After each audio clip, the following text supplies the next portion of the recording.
Xenoblade Chronicles, a title that was once known to just the enthusiasts of the system and genre, has now become a household name. Heck, even to a point where certain people see a game that's anime-styled, they think it's Xenoblade related. Pfft, what scrubs, am I right?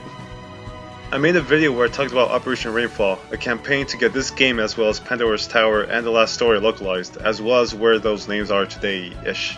Reminder that Reggie said that campaign did fuck all to influence Nintendo.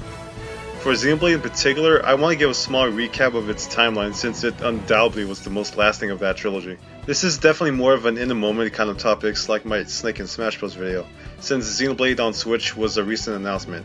But this is a release I'm gonna follow closely, and I want to get started with this recap. Let's go back to the very beginning for a moment on the whole Xeno name. First there was Xenogears, started as a Final Fantasy VII or a Chrono Trigger sequel, I don't know, I hear both. But Square was like, nah, that shit edgy, so it became its own thing. Initially it was going to be a 6-part series, but even the game itself was cutting resources for Final Fantasy VIII. Afterwards, Squaresoft was like, hey, you know what, fuck Xenogears, and no more games were to be made. Takahashi was like, that's what I prefer! Then he left to form Monolith Soft, and made Xenosaga under the publisher Namco. Xenosaga 1 was pretty alright, Xenosaga 2 was a black sheep, but I honestly still kinda enjoy that game still. After 200 performed, Namco was all like, hey, you know what, fuck Xenosaga, and Takahashi was like, and Xenosaga 3 was to be the last game. Same case here, it was supposed to be a 6-part series. 3 came out and that shit was pretty on point, a hell of a lot of Xenogears references. Soon Satoru Iwata came walking by, he saw Takahashi and was like, hey bro, you made Xenogears? Yeah. Then Nintendo bought the company for like $1 billion and we got Xenoblade at the end. Also, I just realized how funny it is that Bamco was basically like, nah, we're putting out Xenosaga, but we still want to use KOS-MOS for like Project Excellent and shit, and yeah. Can't really blame them though, KOS-MOS for Smash. Okay, bad example because Namco is actually a part of that game, but you get a point. Anyways, I don't want to repeat too much what I said in the Operation Rainfall video, but essentially for the highlights, Xenoblade was released in the early 2010s, but it really didn't get into the public eye until 2014. Following afterwards, there was to be a new 3DS exclusive under the name Xenoblade Chronicles 3D. That version basically added a jukebox option and the 3D character model viewer, as well as amiibo support. Otherwise, it was the same game, just on a teeny tiny 3DS screen resolution. Kind of an interesting choice for an exclusive considering the game's massive landscapes. The Xenoblade train was a rollin' because Xenoblade X was due to release late 2015 as well. It was a pretty big departure from the previous game in terms of style and setting. I mean shoot, just listen to this.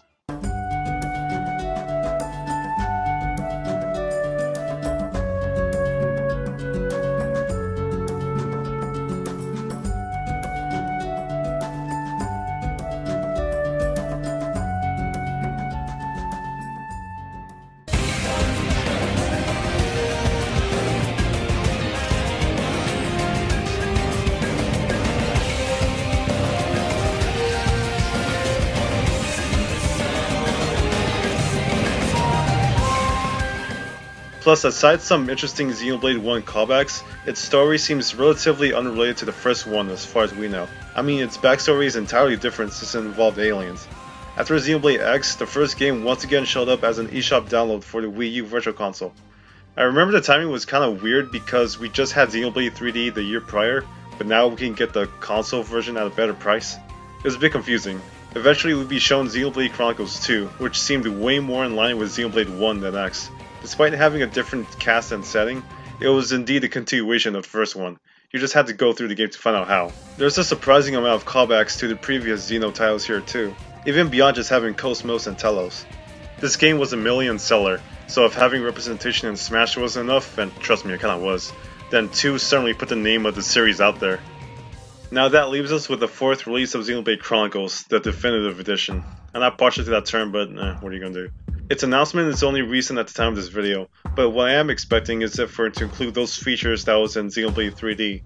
Just for that first trailer, this demonstration of cut areas making a full return, which is just absolutely crazy. If I'm making this a prediction segment, well, here's my quick 2 cents. Big spoiler for Xenoblade 1 and 2, so if you have an interest in either title, might be best to leave now. Kinda sucks to say this because these are both long ass games, but there's really no way around this.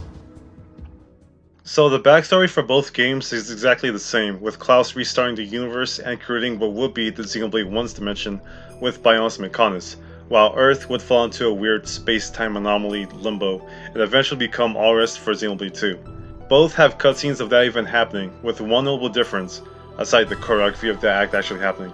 And that is that Xenoblade 2 introduced the Zohar into the mix, which was not a thing in Xenoblade 1. Without getting into all the crazy stuff involved with the Zohar, I'm almost positive that the Cloud scene in Xenoblade 1 would be redone to include the Zohar.